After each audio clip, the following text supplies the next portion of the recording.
សួស្តីបងប្អូនទាំងអស់គ្នាជួបគ្នាសារជាថ្មីជាមួយនឹងវីដេអូសម្រាយរឿងបាឡាំងស្ដេចដាវភាគទី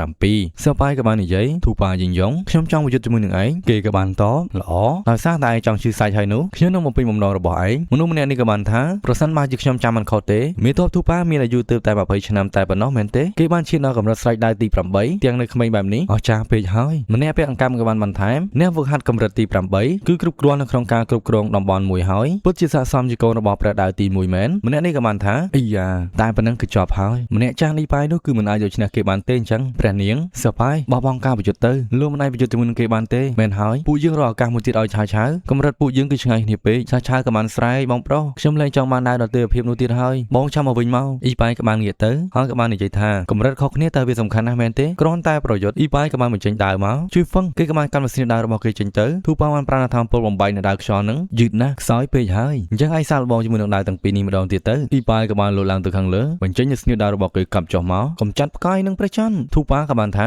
ខ្ញុំក៏មានមរតកដើរប្រលឹងទាំង7ដូចជាឯងដែរចង់ប្រើវាប្រឆាំងជាមួយនឹងខ្ញុំឯងល្ងងពេកហើយគេក៏បានកាប់មួយដើរទៅទប់ទល់ថាមពលទាំងពីរក៏បានផ្ទុះយ៉ាងខ្លាំងសៀប៉ាយក៏បានតបតែមែនទេអញ្ចឹងឯងមកភ្លក់ជាមួយនឹងថាមពលក្បួនដើរស្ដេចទាំង9នេះទៅទូប៉ាក៏បានតបឯងកុំខ្ជះខ្ជាយថាមពលរបស់ឯងអីវាគ្មានប្រយោជន៍ទេគេគ្រាន់តែក៏វាដើរតែបន្តិចក្បួនដើរក៏បានបែកអ៊ីប៉ាយបានរងការវាយបបន្តិចបន្តួចទូប៉ាក៏នៅតែបន្តនិយាយប្រសិនបើជាឯងមានស្នៀតផ្សេងប្រើវាលៀនមកខ្ញុំពិតជាចង់ប្រើដើរដល់ទេវភាពណាលោកគ្រូនិយាយត្រូវណាតែតែមានមនុស្សខ្លាំងជាងហើយតែមានអ្វីមួយដែលហួសពីការយល់ដឹងរបស់ខ្ញុំនៅមានអ្វីច្រើនទៀតដែលត្រូវរៀនខ្ញុំមិនអាចធូររលុងបែបនេះទៀតទេខ្ញុំនឹងប្រឹងឲ្យអស់ពីសមត្ថភាពរបស់ខ្ញុំឥឡូវនេះធូប៉ាជាមួយនឹងកម្លាំងរបស់ឯងការដោះស្រាយជាមួយនឹងកម្រិតទី8ធម្មតានោះវាមិនមែនជាបញ្ហាសម្រាប់ឯងទេប៉ុន្តែសមត្ថភាពរបស់ឯងគឺវានៅឆ្ងាយនៅក្នុងការដោះស្រាយជាមួយនឹងខ្ញុំចៅឈិនតាមពិតគេក៏មានដើរអាសូរ៉ាដូចគ្នាទៅនឹងព្រះនាងដែរសេយីងក៏បានដើរចូលមកដើមឡើយគេបានជួបប្រទះឱកាសនេះដោយចៃដន្យជាមួយព្រះនាងតើមានអ្វីចម្លែកទៅល្អិតឯងមានឱកាសតែម្ដងតែប៉ុណ្ណោះខ្ញុំមិនមានពេលលេងជាមួយនឹងឯងទៀតទេអ៊ីប៉ាយក៏បានឆ្លើយឯងកុំនិយាយអ្វីដែលឯងមិនអាចធ្វើបានត្រូវប្រយ័ត្នផងកុំឲ្យខំបណ្ដាតខ្លួនឯងទៅគេក៏បានបញ្ចេញនូវស្នៀតដើរបំលែងសัตว์ប៉ុន្តែលើកនេះមិនមែនតែមួយទេលោកគ្រូតើលោកគ្រូឃើញទេទីបំផុតខ្ញុំបានបង្កើតនៅដែនដើរមួយហើយម្នាក់ប្រុសនេះក៏បានថាទៅនេះគឺជាដែនដើរម្នាក់ពាក់អង្កាំបានបន្ថែមទោះបីជារូបរាងរបស់វាចម្លែកបន្តិចប៉ុន្តែវាគឺជាដែនដើរមែនតើអាចរួចទេដែលថាឥឡូវនេះឈានដល់កម្រិតទី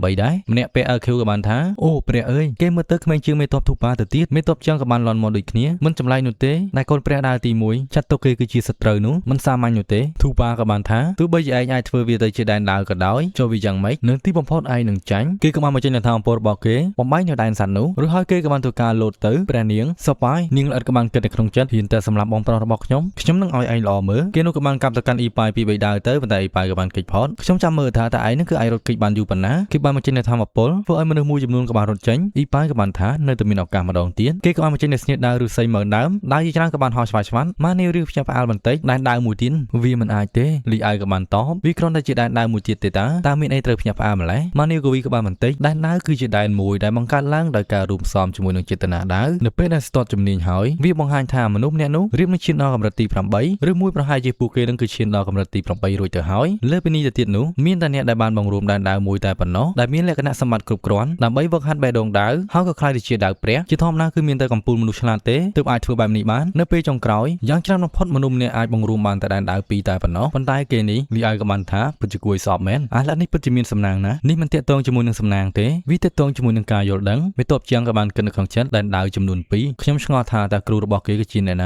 ខ្ញុំត្រូវតែស៊ើបឲ្យបានច្បាស់ពេលខ្ញុំត្រឡប់ទៅវិញពួកគេទាំងពីរក៏បានសម្ដៅចូលប្រយុទ្ធគ្នាធម្មពលទាំងពីរក៏បានប៉ះទង្គិចធ្វើឲ្យផ្ទុះទីនោះពួកគេទាំងពីរក៏បានប៉ើងរៀងខ្លួនធូប៉ារបួសស្រាលជាងចំណែកឯអ៊ីប៉ាយក៏បានធ្លាក់មកពីលើសង្វៀនគេក៏បានងើបមកខ្ញុំចាញ់ហើយធូប៉ាបានជូតមាត់បន្តិចហើយក៏បានដើរចូលមកសោយ៉ាងសប្បាយខ្ញុំដឹងថាឯងមិនទាន់ស្លាប់ទេបើឯងចាក់ចេញឥឡូវនេះខ្ញុំចាត់ទុកថាឯងនឹងគឺទទួលស្គាល់បរាជ័យហើយព្រះនាងក៏បានស្រែកទៅវាគ្រប់គ្រាន់ហើយទូប៉ាយិញយ៉ងលោកបានឈ្នះហើយឈប់បង្ខំគេទៀតទៅសោប៉ាយក៏បានលោតចូលសង្វៀនវិញខ្ញុំមិនទាន់បបងទេភ្លាមក៏សាត់ទៅលឺសំឡេងមួយសោប៉ាយឯងមានឆ្អឹងដាវតែមួយតែប៉ុណ្ណោះសមត្ថភាពរបស់ឯងគឺមធ្យមបើឯងនៅតែបន្តឯងអាចនឹងបាត់បង់ជីវិតបានបោះបង់សោប៉ាយឯងធ្វើបានល្អណាស់ហើយឈប់បង្ខំខ្លួនឯងទៀតទៅរាងកាយរបស់ឯងគឺមិនអាចទ្រាំទ្របានទេសោប៉ាយក៏បានថាខ្ញុំមិនចោទចាញ់នោះទេសោប៉ាយក៏បានលោតចាក់ដីបញ្ចេញនូវស្នៀតដើរខ្យល់ទូប៉ាក៏បានត្រៀមខ្លួនយ៉ាងស្រេចស្រមោចឯងបានធ្វើឲ្យខ្ញុំអស់ការអត់ធ្មត់ហើយទៅនរកទៅគេក៏បានប្រើល្បឿនយ៉ាងលឿនដាក់អ៊ីប៉ាយឲ្យបានប៉ើងហើយក៏បានយកជើងជន់ទ្រង់អ៊ីប៉ាយផងដែរបងប្រុសឈប់វាយទៅខ្ញុំលែងចង់បានដើរដល់ទេវភាពទៀតហើយបងឆាប់ត្រឡប់មកវិញមកពនាងក៏បានថាធូប៉ាយិញយ៉ងខ្ញុំបញ្ជាឯងឈប់ភ្លាមបើមិនដូច្នេះទេការបញ្ចប់ភាពរបស់យើងនឹងត្រូវបានបញ្ចប់ការសម្លាប់នៅក្នុងការប្រយុទ្ធនេះត្រូវបានហាមឃាត់យ៉ាងតឹងរឹង